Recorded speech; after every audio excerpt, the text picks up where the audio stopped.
Hello. Good transition, man. Nice. We final episode of the year. We got the transition figured out. There was a little timer, and then it was boom, the right one. Yeah, but it's so many features in Restream are hidden in like little menus, little buttons, and like it takes some time to figure out. I also gotta comment It is supposed to be easier than OBS.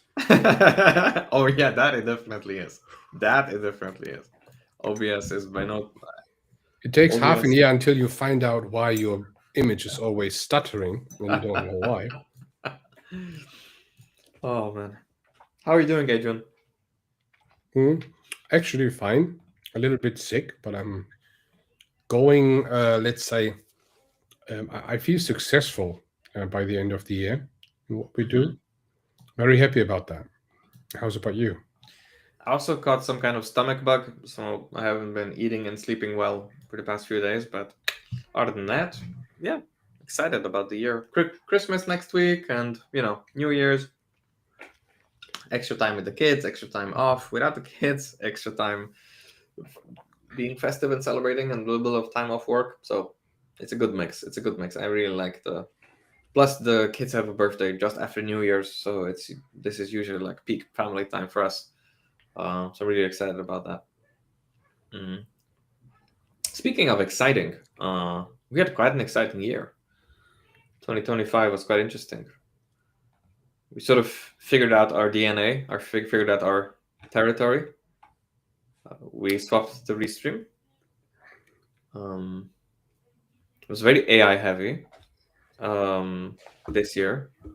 We had a lot of conversations with regards to AI leadership, a lot of stoicism from your side, and I think we got to actually talk. This was the first year where we had the most actionable and sort of on-point conversations about engineering culture compared to mostly methodology last year, which was refreshing. It was more coaching oriented, more what we do oriented, which is something that we've established early on in the year, and I think it took some time to figure out, but I'm glad that we persisted and managed to get there.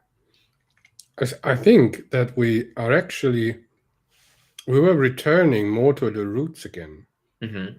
So back to the territory. We were there already, Yeah. but then we drifted a little bit away.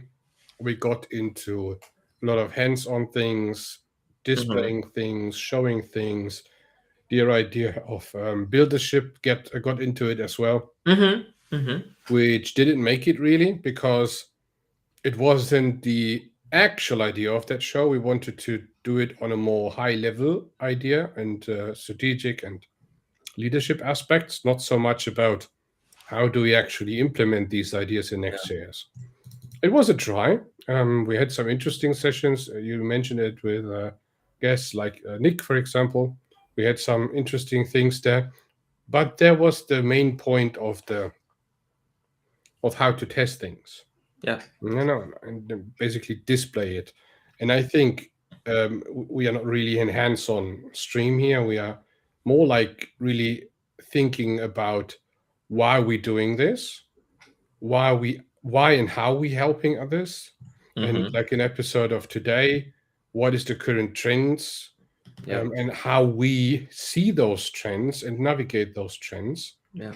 with our own companies and with the companies we work with. You also went into full product launch mode, sort of after summer, which also impacted how you're showing up at work, how you're showing up sort of with your business partners. I mean, it was noticeable on stream, at least to me, that I had that level of relationship with you, that I was able to pick that up.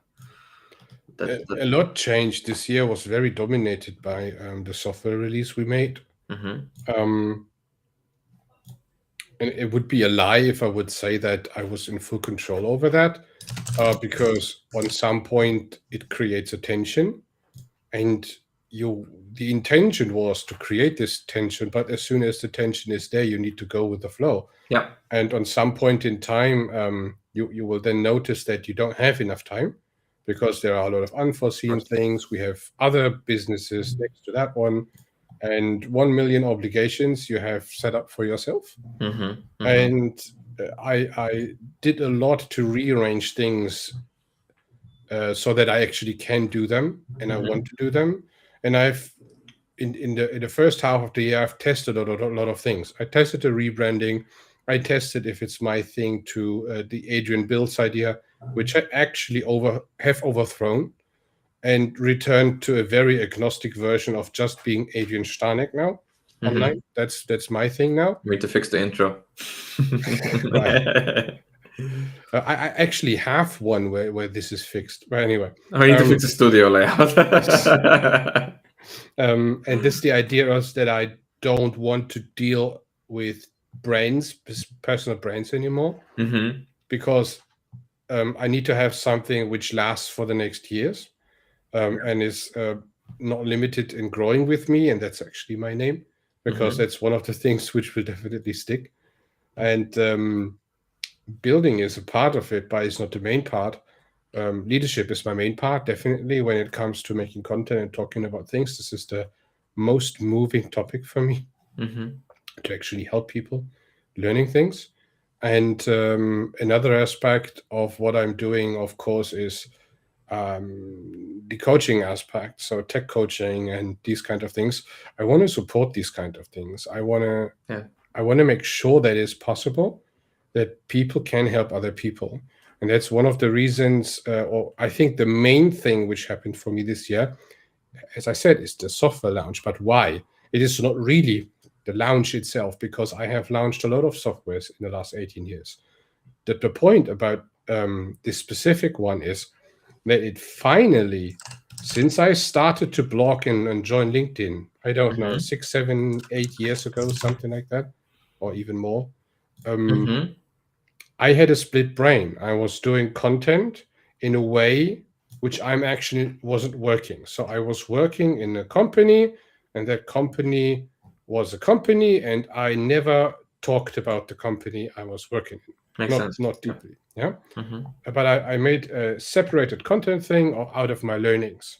It was more like a meditation thing, a reflection thing. Always. I was always like this.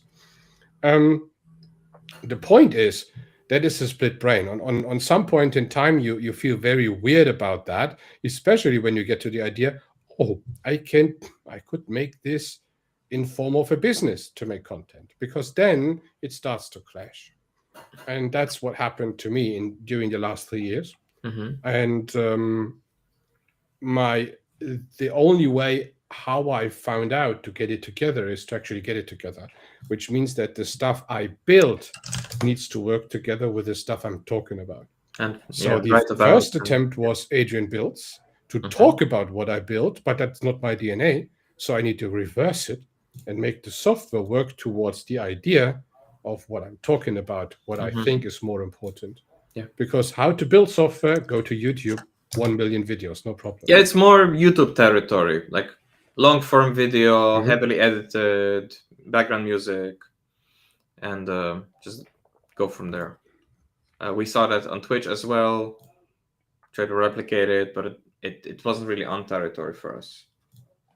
What I'm grateful for is that we made this realization sort of towards the middle of the year, sort of towards Q3, was this idea that we don't really enjoy being heavily hands on camera, but we do like to sort of analyze any kind of process, any analyze how methodologies are impacting teams through our coaching practice, and then bringing on a guest to showcase. Mhm. Um, we had that discovery early on. I had that with Milan Jovanovic on the previous version of my streams. We had that with Nick Shumeko that we then repeated a few times. Um, and the formula was always there, but it was very difficult to articulate what it was exactly that made it fun. Is that we present the stage, we present the content, we connect the research, we connect what's actually happening in practice, what we do in our companies hands on, and then having connected the dots, we bring somebody in to present rather than devoting a lot of time to it, doing it ourselves in a way that we don't enjoy. So I loved having Nick on to champion him rather than trying to do everything ourselves. So collaborating more with our community, collaborating more with our co-creators in that sense, I think that's part of our formula that we didn't recognize early on that we can now sort of step into and take more seriously. And because we have some regular co-creators, for example, Brian Finster, Nick Shumeko, um, to name a few. I'm sure I'm forgetting a few people there, but Paul Hammond. Paul Hammond, yes, recently. We had Gary on a few times. Forgive me if I forget his surname. But it's that aspect of when we need experts in TDD and front end, we go to Nick. When we want experts in engineering culture and vertical integration and continuous delivery, we get Brian on. To have those conversations. Paul is now a heavy evangelist for agentic, extreme programming, agentic, TDD, That was an TDD on front. interesting development because in the very Very, beginning, I remember that he was very skeptical. His first posts were totally different. yeah. And when we got him on, he was already very much on the path of agentic. Mm-hmm. And today, he's more and more protecting it, or Yeah, even advertising it, yeah, to the degree that he's calling himself a Claude Code fanboy. yeah. That's interesting It is because interesting. but when I did my first video about Claude Code, you might remember I was sitting on the Mm-hmm. couch. I just took it with my smartphone. One of the few videos I just took because I needed to. Mm-hmm. When I released that video, I got so much pushback from LinkedIn back then. Mm-hmm. But the interesting part, that was very early on. That was when Claude Code just was in beta. You needed to apply for it. You got Yeah. a key, and then you could pay for it and use it.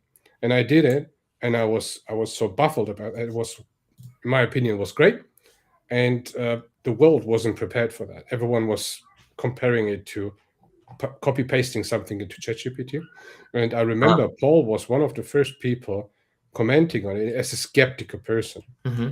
That was an interesting part. Mm-hmm. And I think half a year, 9 months later, so many people, including him, actually realized that it was a real thing, right? Mm-hmm. And that is, I think, a main shift I see right now in the community itself. Mm-hmm. Why?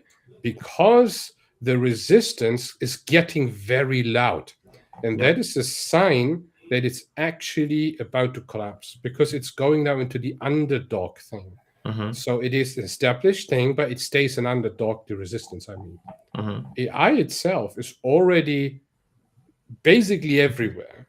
I don't think there are many companies out there who don't use AI in one way or another already. Yeah. Of And course. I think that was 2025. That is getting the people from zero skepticism to wow until fanboy status. Mm-hmm. Right? I'm a fanboy myself, so I'm using it daily. I Most of the stuff I do is with Cloud Code. The only agent I know so far which is capable of doing what I need to do. Mm-hmm. So I'm totally for it. And I think the next year, because there's a little bit of a wrap up in what's next year now, I think the next year is more like the real rollout. It is like the people have, the resistance is broken. People go into the new year, they are fresh there, and suddenly AI belongs to the baseline. It Mm-hmm. is not like an extruder anymore, who's something alien. You know what I mean? Mm-hmm. It is now a part of the baseline. Maybe not. Sorry, may, sorry, maybe not Got it. 100% wanted, but it is there, and Mm-hmm. I think it will become the year of it, and there will be a resistance. But this is more like every major flow, every major thing does have always an underdog thing. You have a Mm-hmm. huge JavaScript environment. You have that, and you have the Rust people who pointing out at a very specific super duper high performance thingy you could have instead of that. Can do, right? But the majority of people developing different than Rust, right? But even though it is there and the people who are there are very strong about their opinion, the same will be about the resistance to AI. Even though Mm-hmm. I personally think that AI will become so strong that it becomes the resistance against it will turn into a resistance for specific AI tools Yeah. instead Yeah. of resisting because you can't resist it. Of It course. is too powerful, right? Yeah. I saw this on like how easy, Google incorporating AI mode into its search results. How easy it will shift into that. It is so nice. I It's so can't nice. work with AI. So, Because I can't. seriously, if Because they pull it sometimes I away, don't we have a want. problem. I don't want the ads in the bullshit article. I just want to jump. I just want like a plausible. 'Cause I was always used to using Google macros. Like cite macros, define macros. To access the dictionary, to do math. Right. Sometimes doing math is easier through Google than running my calculator locally, just because of the autocomplete, or because that I can dictate into it. So it just has this like convenient features, and AI mode is just this convenient feature of I want to ask an AI real quick. I can't be bothered waiting for ChatGPT's interface to load. Like it just the experience is simply too slow for like a simple question. Same thing with Claude. Like if I'm only interested in like a quick question, I don't want it to spin up the whole agent. Um, Mhm. so I was surprised how easily we can get into that. There were some AI usages that didn't make sense. For example, a lot of video editing and sort of quick suggestions were too low quality. It remains very strong in summarization for meetings, summaries, like action points. I I use it every day, everywhere, on different ecosystems. Gemini on Google ecosystem. Gather has an AI tool. Zoom has an AI tool that to summarize and transcribe, translate. Even if we have conversations in multiple languages, the transcript can all be in English. Like that's for people who are not used to bilingual meetings, that is super helpful.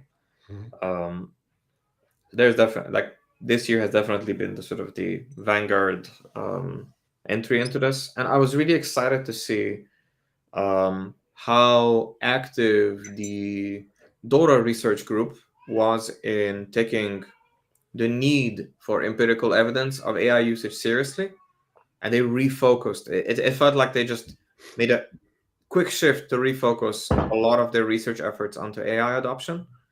So really, like, it almost felt like they expedited a really high quality AI research draft, or like a research document with regards to AI adoption. And it was really helpful to see that, because it does the AI the what is it called, the Dora AI capabilities model report um, is really useful for if you go to ai.dora.dev, that's the new capability model and the report.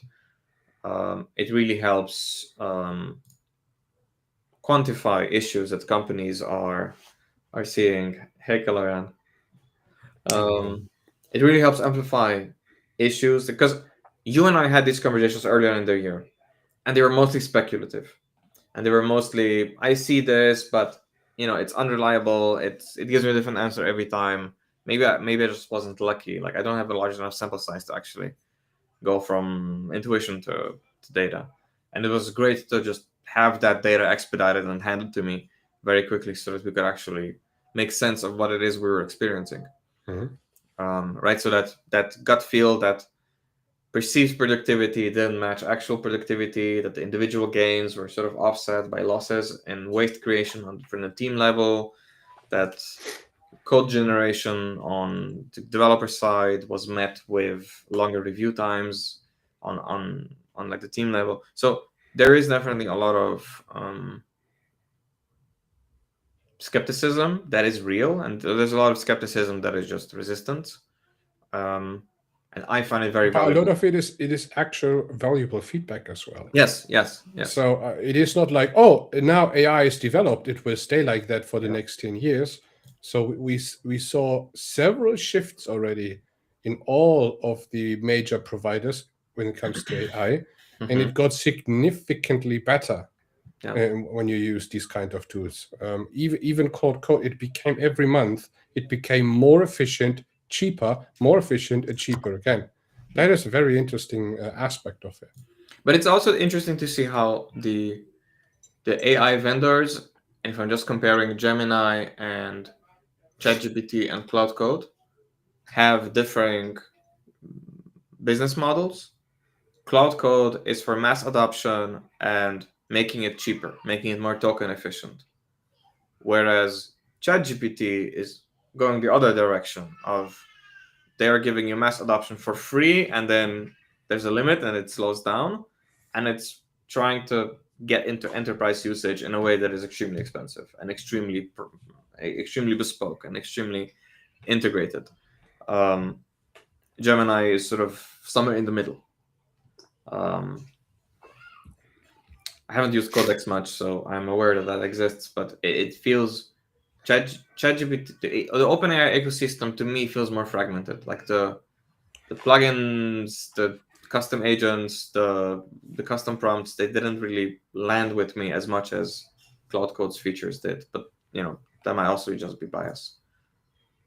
I had the first time, my first encounter with in the finance industry with Mistral, actually, as a client. So I got into a process where they told me that my data, my company data, is now processed by Mistral, and I need to approve that. It was interesting. And the first time I saw an actual French or European model in action.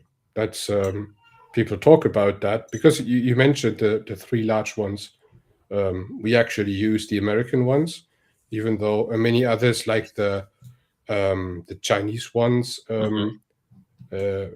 Kimi and DeepSeek, those kind of things are not really mentioned in a real business environment, because it is this people stay with I think it's a little bit with a honey, the honey and bee metaphor from the past, that the Americans try to keep the people on their models, on their businesses right now, and the Europeans are very much stick to that as well. Yes. That is what I see, and it's okay, I think. But yet I had not seen that the European models are really pushing through that. I see Mhm. that here and there, but only in the areas where you have really these very high certification levels Mhm. you need to pass, where it actually makes sense to use a European model.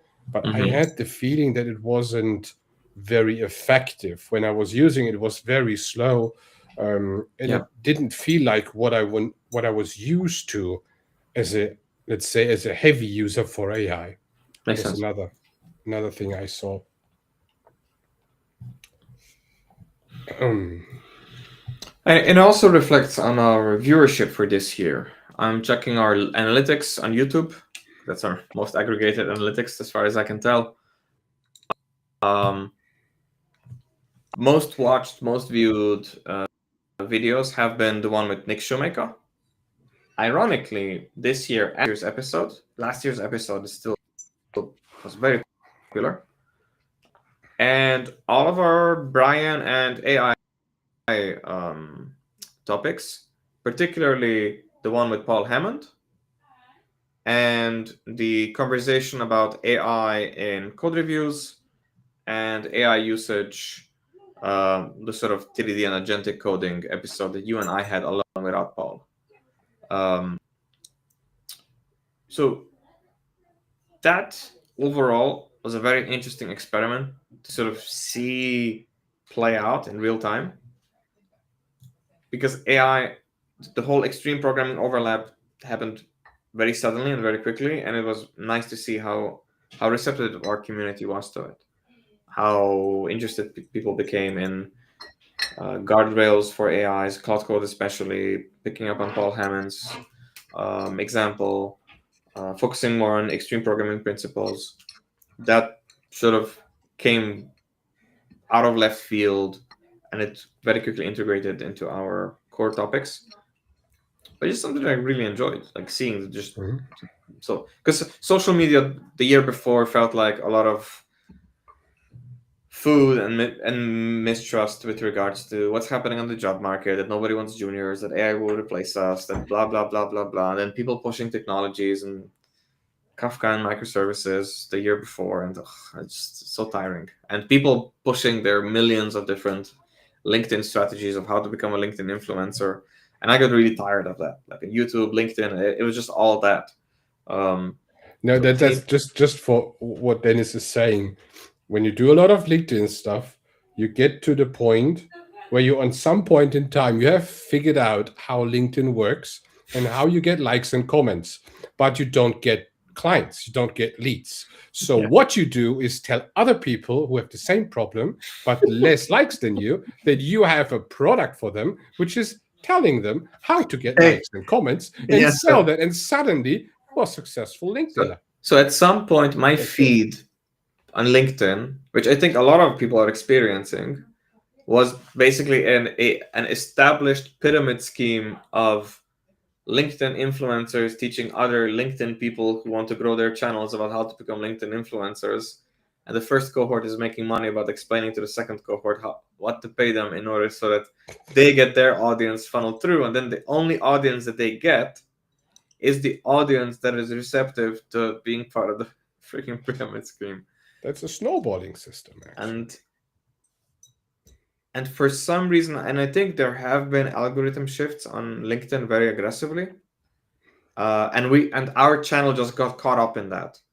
Um, in like in the beginning of the year, especially, we noticed like there was a sudden shift. They started doing analytics. They didn't do keyword searching anymore, and then we had to do all these like weird tricks with Restream and StreamYard to get to just reach out to our audience. Because a lot of you might not be aware, we were able to broadcast like in 2023 when we started off and streaming 2 days a week. We were able to broadcast 2 episodes a week on LinkedIn and reach most of our, mutually, I think we have a reach of 25,000 people on both platforms, YouTube, LinkedIn, and YouTube, LinkedIn, and Substack. And it was very difficult to reach our LinkedIn audience. So we needed to figure out like what the heck is going on, and then we started shifting it to Substack, and then Substack didn't really catch on podcasting and videos and live. It had this weird disconnected feeling about the permalink is not correct, and the live session does not have an event, and it felt like YouTube was still dominating that on the platform side, and LinkedIn was pulling out. So there was that whole experimentation layer going on for the two of us. That really took a lot of energy, just figuring out what the heck is going on with the platforms. How to optimize for them. The best stuff, no, not the best stuff. The most vanity metrics efficient stuff, let's call it like that, was the very personal nonsense stuff I have posted here and there, rarely, but I did it, and comments under equally let's say, unimportant posts in my opinion, but somehow those got so much attention that I remember that I had a comment with 100,000 impressions. Well, currently that's 3 months of posting myself, right? That's not okay for a post which was actually nonsense. Off topic, yeah. And it is a little bit like, no, it's not a little bit like that. LinkedIn doesn't want to be that typical network platform anymore. It needs to be, I think it wants to become a late competitor for Facebook. That's what I think it is. And we see the boost button now. So after half an hour, your post gets this typical, you can boost your post. It wasn't working very well. And you think to yourself, yeah, you just showed it to 80 people. Of course, right? And it's not even my followers. They need to go to my profile to see if I have posted something. It's not even in the notifications anymore. And then they tell me I can boost my post. Next day, I have a post that works, and I don't know why. The same style, the same thing. Next day, same again, nothing. And it's a little bit like, of course they are. I understand that it's the interest of the people. And I understand that most people wouldn't be interested in what I have to say. That is, of course, an issue. So I probably only reach the people who are actually interested in such a thing in my bubble. And I understand that LinkedIn is a business on its own, but it is something that stoic mind comes through now. Yeah, I can't control that, and I need to make a decision. And the decision is either to stay with LinkedIn and live with that, adapt, or leave it. And I don't want to leave it because I still see value in it. I had the same. We had this conversation, and we came to the same conclusion very quickly. I can't change it, but it is too important for every of my businesses to not have it, right, and to not maintain it. And for the outside world, for the common user of LinkedIn, I'm looking like a successful LinkedIn person because I have a follow account. I don't know who those people are. They don't post. It's like very distant community of 12K. I don't know them. I know maybe 10 of them. Anyway, it is like it looks good, right? But I hope that we see next year a shift where LinkedIn concludes again. And I understand that together with AI and with the advertisements, I like the advertisement idea because we need that actually for PageBar. And we will use it. So we next week people, our partners go online with their PageBars and we will boost their posts, right? Good. And so we will use that functionality, but I don't want to become someone who's boosting my personal posts. That is not what I want. Just for vanity, yeah. Exactly. And it would be nice if there would be a fair share for all the work. If you want to post daily, a good post daily, you need to account 2 hours a day into it, which is, if you do that on weekdays, it's 10 hours a week. It's 40 hours a month. And I think LinkedIn could value that a little bit more because that is a contribution to the system. Not everyone is posting great stuff, right? But majority of the people I know who posting are actually posting good stuff, because even the people with AI, the AI slop people, they disappear because they were too lazy. do Yeah. to post themselves, and they are too lazy to keep it on. We have a similar comment on it on Substack by Mhm. Blaze. He says that AI coding is hated by STEM people, like 200 keywords programming languages versus 100,000 words natural languages. So in the sense that um, AI coding is loved by tech writers and learners. And I had this sort of same sensation of sort of bubble, is that you're biased to sort of see your immediate obstacle as the biggest obstacle, and AI helps you jump that obstacle, right? So if you don't know how to code, AI can get you over that obstacle very easily.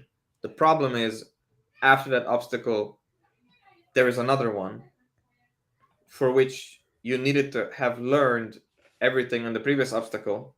And if you haven't, then there is a moment where the AI isn't helping anymore, right? So if you don't know a certain programming language, and for example, if you don't know how to start an article and you ask AI to present something, it'll quickly fix that problem. It solves the tabula rasa problem of I'm blocked and don't even know where to start. But you still need to write well, and your writing still needs to be good, and your content still needs to be good, and your research still needs to be good. And if you haven't overcome that or sort of taking that seriously, then just jumping ahead on like the first obstacle doesn't really take care of the rest, or facilitate learning in a way that would Mhm. be long term. That reminds me of my latest, I think it's three now, 3 or 4 even, um, inquiries of mentorings, which aren't mentorings anymore.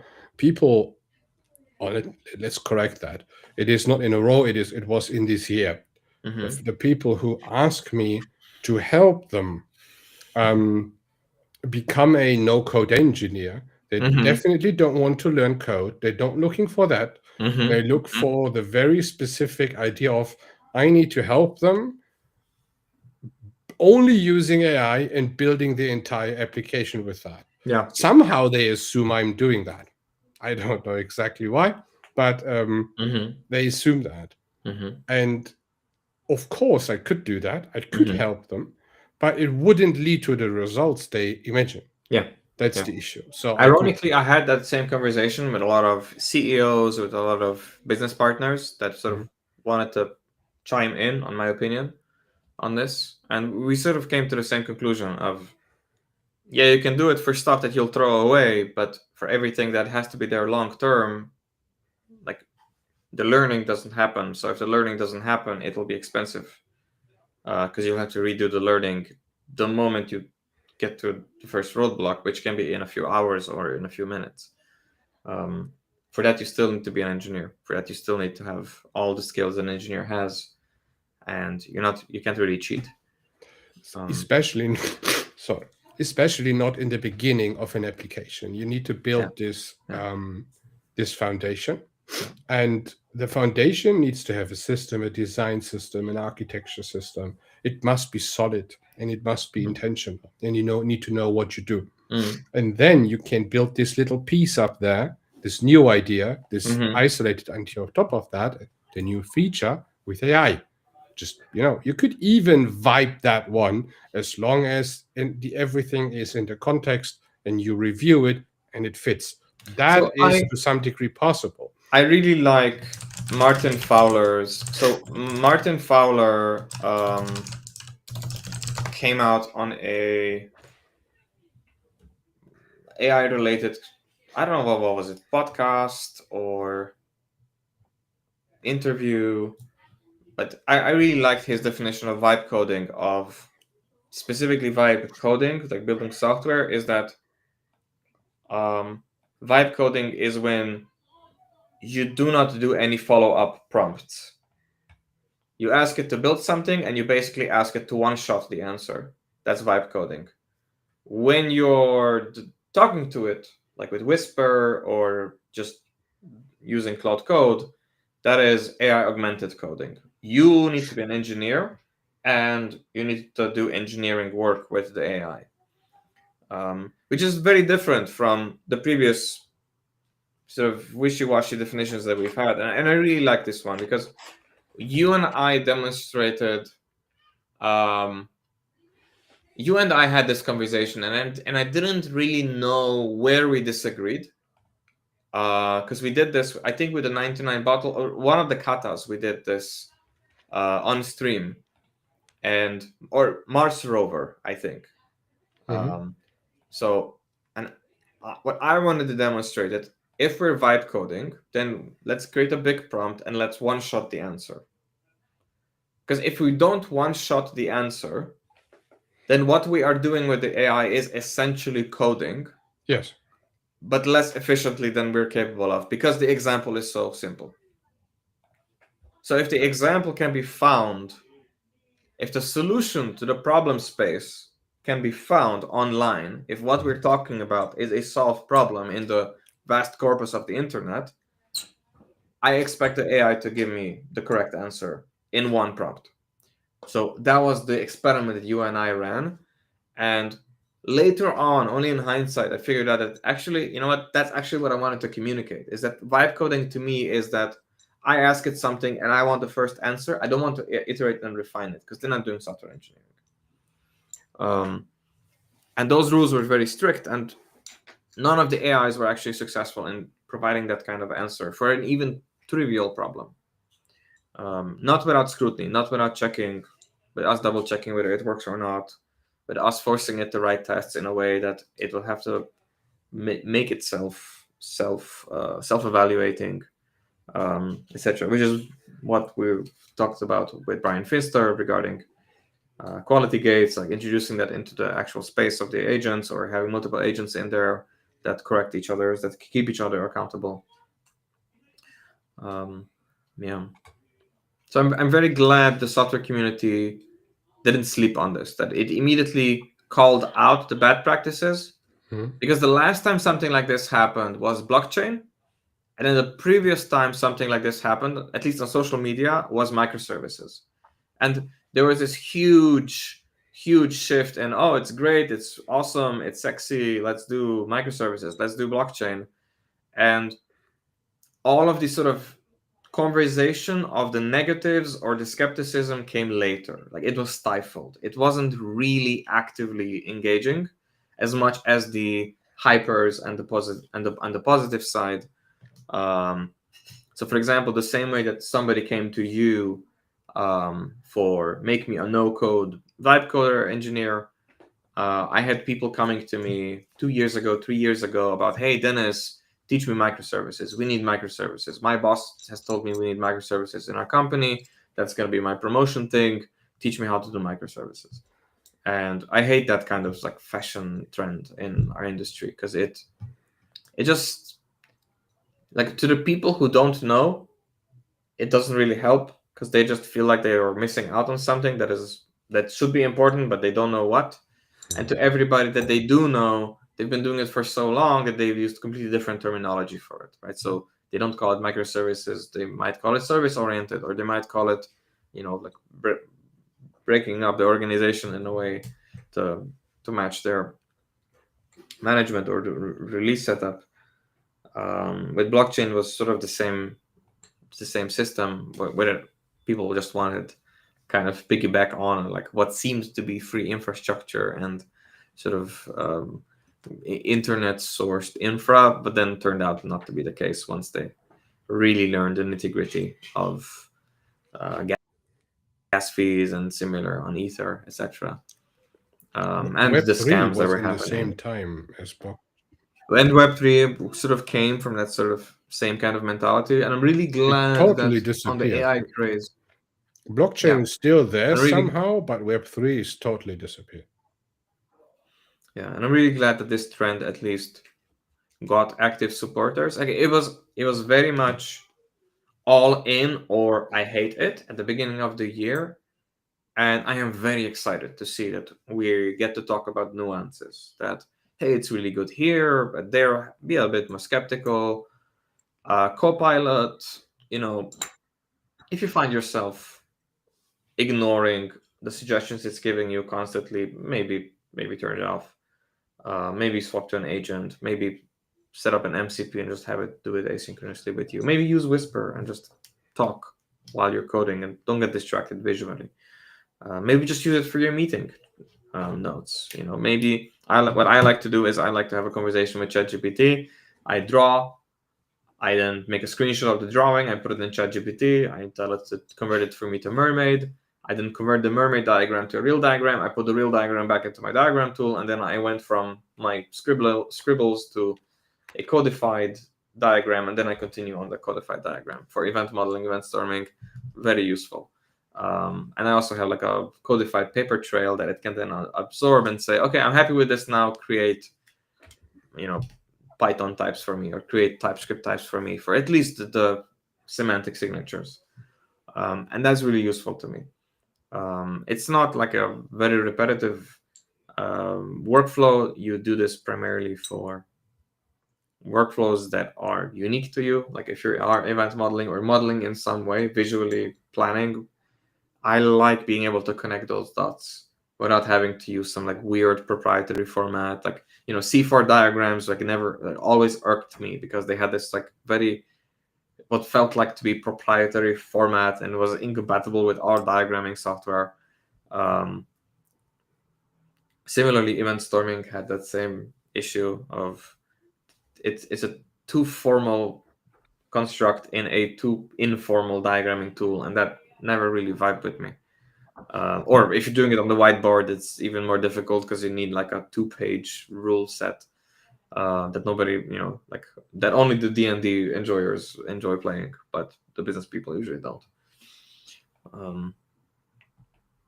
Yeah, going forward, I would love to see us collab more with Paul, with Nick, with Brian, and sort of maybe even engage on like a quarterly level of having all three of them and rotate them in and out throughout the year. I would still love to do TDD February with Nick as tradition, but then also get Brian in more often. And we still need to check in with Tim Ottinger.